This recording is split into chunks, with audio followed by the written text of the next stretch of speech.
Hi guys, Jen here, back with more fresh hell. And there's been a lot of fresh hell this week because apparently now we're going to relitigate COVID all over again. And we're going to focus on history's worst monster, Anthony Fauci. Um, I'm thinking back to what COVID was like, and just to give you an idea of where I was at the time COVID started, here's one of the books that I had read previous to COVID ever coming around, The Coming Plague. Good germs, bad germs. The hot zone. The demon in the freezer. Deadly companions. The great influenza. The great mortality. And a couple that aren't here because I've loaned them out. There's one called Spillover by David Quammen. Excellent book. There was another one I read about the yellow fever and the last big yellow fever epidemic that they had in Memphis, Tennessee, before they finally figured out how it was spreading and how to control it. Which is to say, at the time COVID started, I'm not a doctor, but I had a whole lot more information about infectious disease, pandemics, epidemics, things of that nature than your average person did. So I'm thinking back, and I remember January of 2000, December of 2000 is when we first found out that there was some new mystery illness. January of 2000, the news coming out of China was getting more and more dire.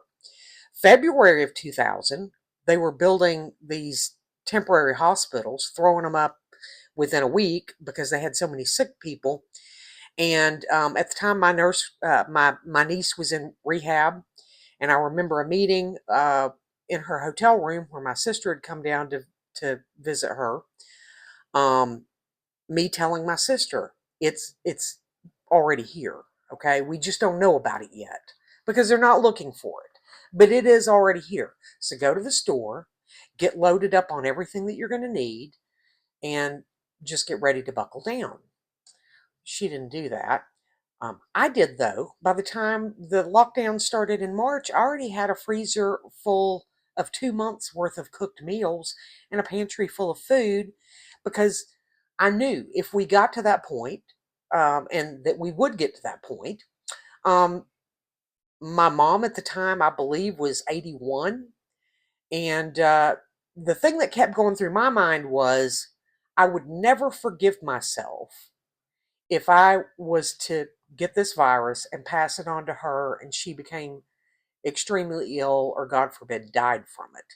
And so that was my focus, was keeping my mother safe from it.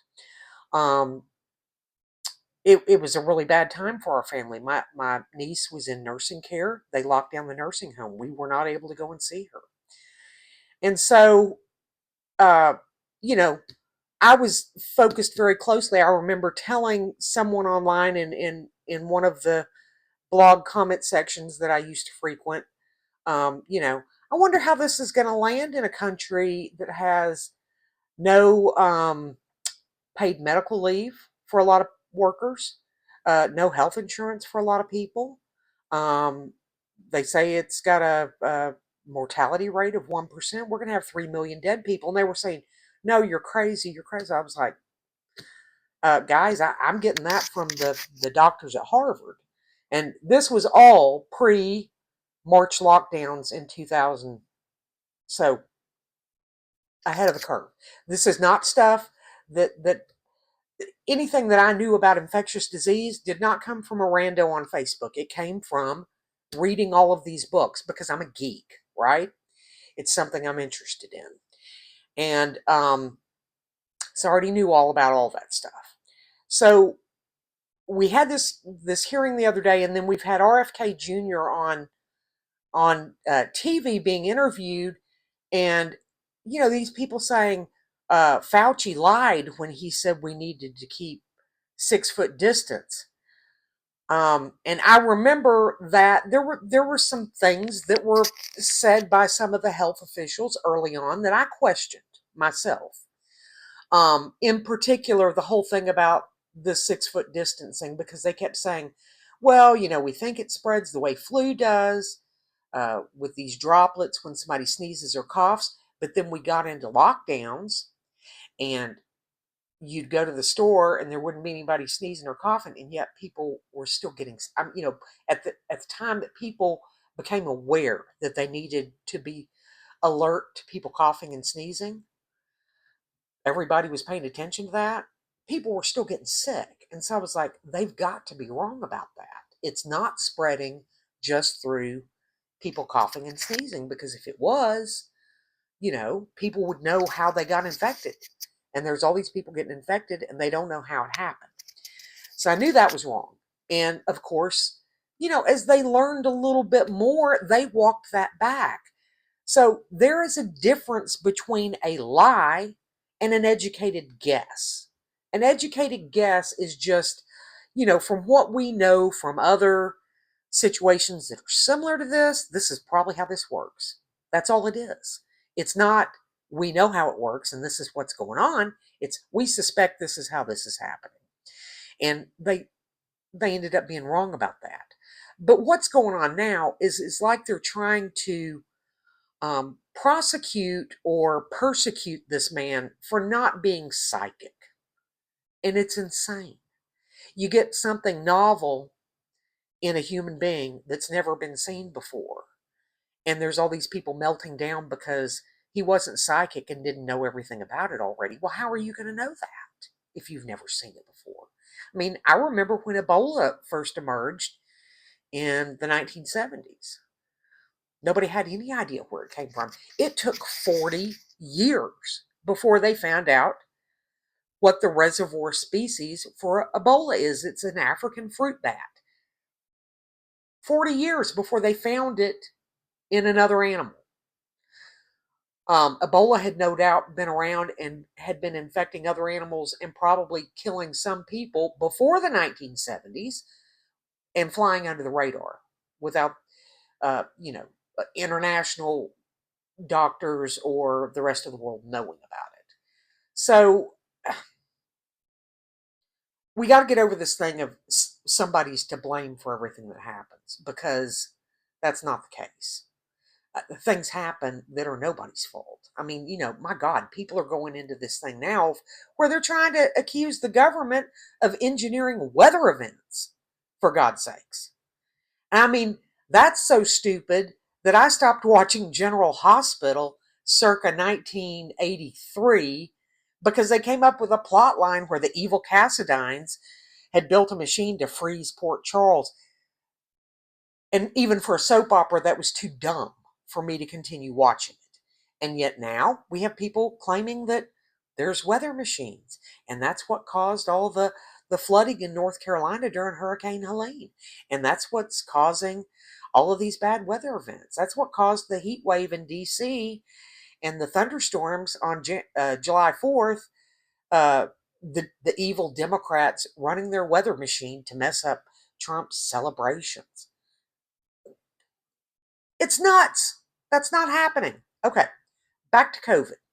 The other thing that they said that I really questioned early on was that they weren't recommending people wear masks. We don't feel like you need to wear masks. Now, at the time that they said that, I thought, y'all are saying that because there is a mask shortage. And the people who need the really high quality masks are the healthcare workers. And you're just trying to keep everybody else from running out and buying up all the masks. And I still believe that's what was going on. I don't have a problem with it because, we didn't have a competent administration in place to make sure that those people were getting those supplies that they needed. In fact, there was a lot of politics being played with who got what. Ventilators being sent to Russia, for example, rather than to blue states where they had epidemic levels of disease. So I did not fault them for that, but I didn't believe them when they were saying that. Because, again, that's something that they walked back a few weeks later once we got the mask supply up to where people could buy the KN95s and the N95s. So there was a few things like that. But by and large, it was a new thing. And we've still got these people insisting that this was an engineered virus and Fauci was behind funding this virus and all of this bullshit garbage. I'm sorry, that's what it is. Now, I would not say categorically that it's impossible that this thing could have escaped from a lab. They had that lab in Wuhan. They were studying different kinds of viruses. It is entirely possible that they got a sample of this coronavirus and they were studying in the lab and they weren't following the right safety protocols, and that's how it escaped out into the general population. That could have happened. We don't have any evidence that it did. We don't have any evidence that they ever had a sample of that virus before it became a worldwide pandemic, but it's possible.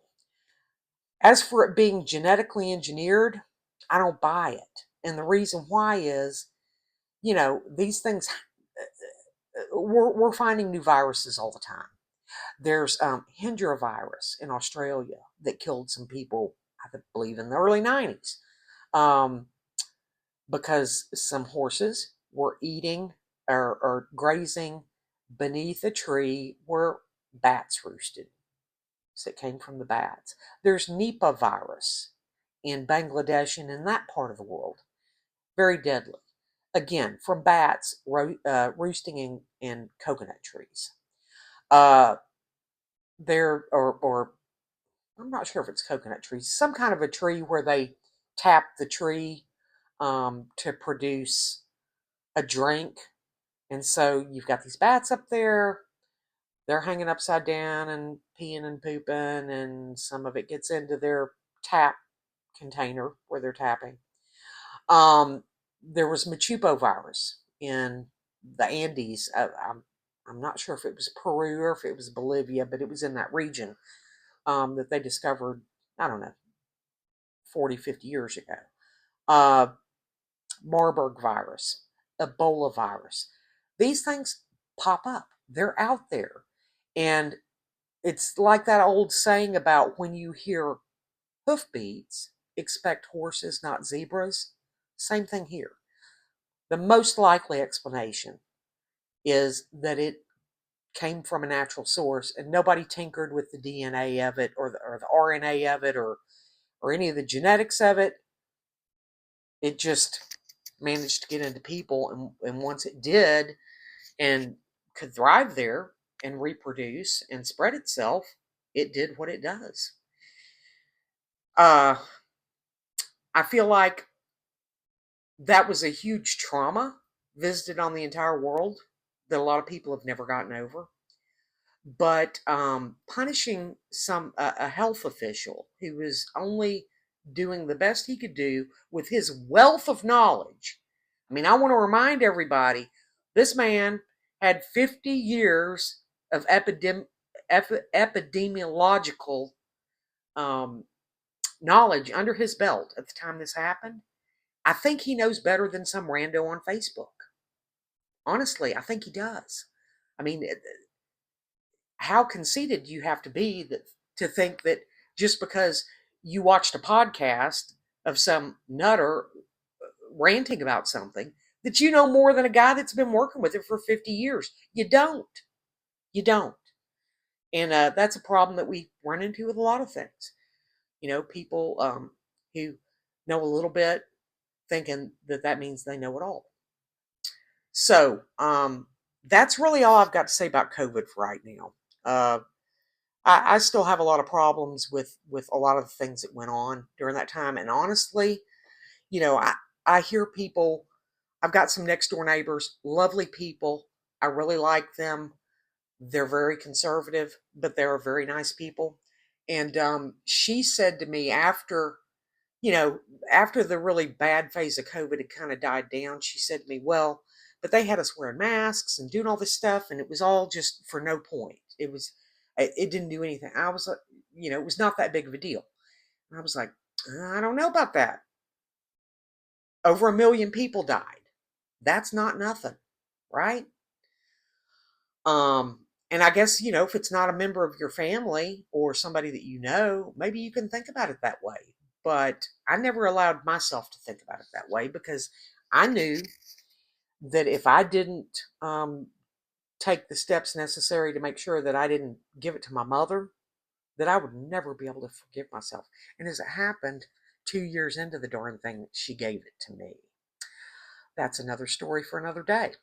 So that's all I've got for today. Lay off of Dr. Fauci. If you're somebody that's been blaming him for anything that happened during that time period, um, he was, just an upstanding doctor that was doing the best that he could do with the information he had at the time and revising that information as needed as things went on, which is the responsible thing to do. So it's a thing that happened. It's not his fault. Uh, so that's really all I've got to say about that. I do want to point you to another channel that I have enjoyed watching, and it's the Food Forest Namibia. There's a fella named Danao. I'm not sure if I'm pronouncing that exactly right, but I've been watching his channel for a couple of years. He has a farm in Namibia, and he's trying to practice water harvesting, permaculture methods, but he has expanded what he's doing as time goes on because he's got a really great community behind him of viewers who have been funding, making donations so that he can do things like hire people to work on his farm because there's people in the township that don't have jobs. Um, Helping out with a lady that feeds kids in the township. Um, helping her get food and start to grow food to help in that mission. And so he's somebody that's trying to help other people, and because of that, he's got a lot of viewers that are trying to help him so that he can do more of that work. And I really recommend watching it because he he has a really big heart, and he is really helping people in his community who otherwise, uh, you know, they don't have a lot of job options, they don't have a lot of resources, and he's not only helping them by providing work for them, but he's helping them by uh, providing education, helping them develop uh, the whatever size plot of land they have, which is generally just around their homes, but doing things that'll help them long term. And so I really enjoy watching uh, what he's been up to. And his land has really changed over the last few years. What he's doing has made a big difference. So I'll put the link to his channel down in the comments. If you have anything to say about anything I've said here, please drop a comment below. I mean, like I said, I'm not a doctor. I don't know everything, but I'm somebody who's a geek. I've read all these books, and I'd read them before COVID ever came around. So I really felt like I was a little better prepared for what to expect than most people were. So, if you take issue with anything I've said, comments is the place to register that. And if you have enjoyed what I've had to say here or things I've said in other videos, please give me a like, a share, um, subscribe, do all the things. And thanks again for watching. We'll see you again soon. Bye.